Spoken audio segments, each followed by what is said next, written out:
welcome back to another Tech Minds video. Now, someone recently commented that this channel is a bit like Video Shop for AliExpress. Well, it was never meant to be like this, but AliExpress has so many weird and wonderful gadgets that we would not normally find in your high street store or even a local electronics web shop. And admittedly, I do sometimes go a little crazy and purchase a whole load of radio-related gadgets. Now, this video is no exception, as in this video we will take a look at what's called the OGS-50W, an HF 50W RF amplifier. Now, before we go any further, let me just remind you that this is what you could call as an experimenter's item. Does it work? Yes, it does. Will you blow it up? Most likely if you're not careful. But part of the ham radio hobby is learning on how things work and then fixing them when they break. Now, unfortunately, this amp doesn't cover the whole of the HF band according to the specifications. However, it does cover from 80 meters up to 12 meters, or in other words, 3 megahertz up to 24 megahertz. Now, with a driver between 1 to 5 watts, the RF output is rated at 50 watts, which is most likely linear, into a 50 ohm load or antenna. Now, we'll test this later in the video. The OGS-50 is housed in a nice little aluminium casing with air vents holes in the front panel. Now, on the rear of the amp, you'll find two BNC sockets which are used for radio and antenna connection. Alongside these, you'll find a power input socket where you'll need to provide a 13.8 volt DC supply using the supplied cable. What's also nice is that there is an internal fan on the rear, which assumingly is there to keep the internal components cool while in use. Now, it doesn't appear to have any internal filtering or SWR protection, so it's advisable to use this amp with an SWR of lower than 1.5, otherwise you could damage the internal power MOSFETs. Now, normally when a component fails due to high SWR, the power amplifier components are normally the ones to go first. The OGS-50 uses two IRF 530N power MOSFETs, which actually look pretty easy to replace. What's also nice is that these MOSFETs are incredibly cheap, around £1 UK each. So in the event of damage, replacing them will not cost a fortune, plus you might learn something.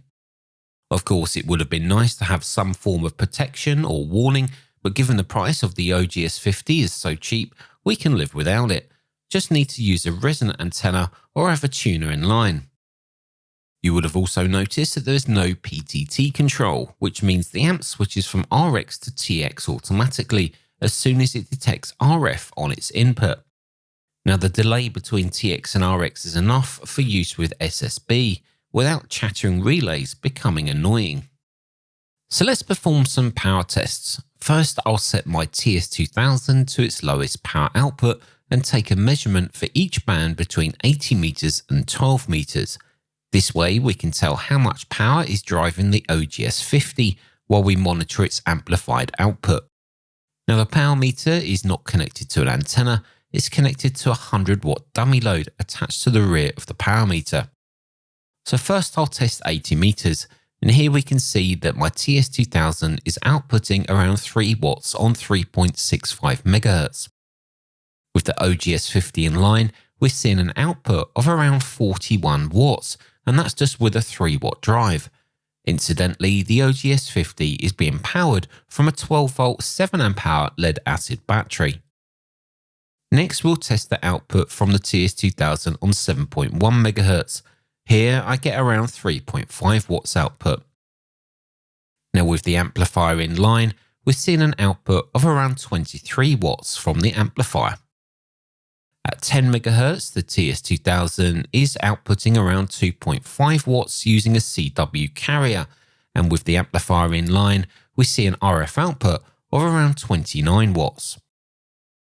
Now, up on 20 meters at 14.2 MHz, the TS2000 is outputting nearly 4 watts, and with the amplifier in line, we're now seeing an output of 24 watts.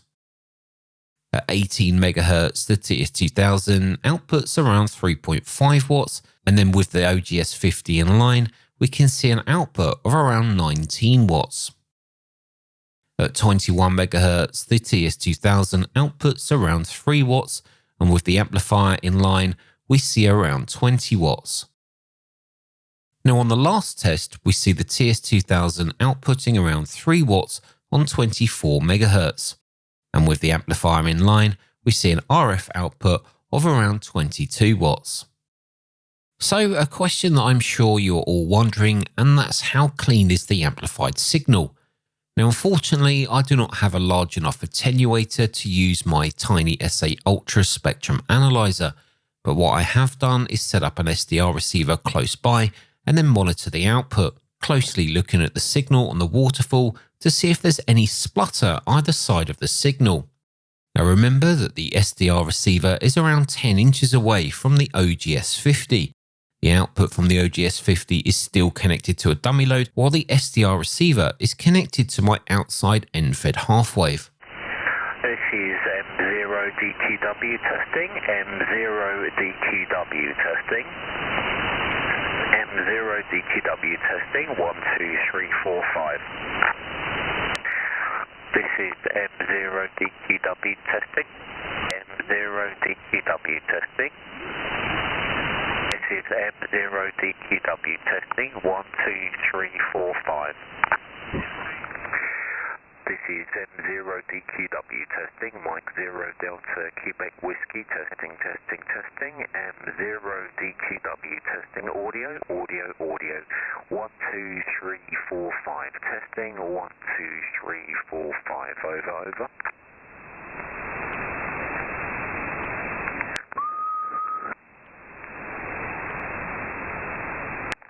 This is M0 DQW testing, Mike 0 Delta Quebec Whiskey. Testing 1, 2, 3, 4, 5. So there we go guys, the OGS-50W 50 watt HF amplifier.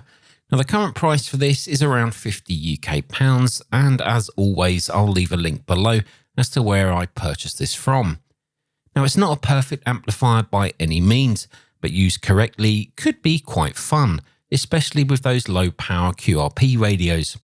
Of course you could add your own bandpass filters if required, but from the results it wasn't as bad as what I thought it was going to be. Let me know down in the comments below what you think of this amp, whether it's good or bad, and also let me know if you have one of these yourself and how you get on with it. Until the next video, stay safe, thanks for watching, and I'll see you in the next one.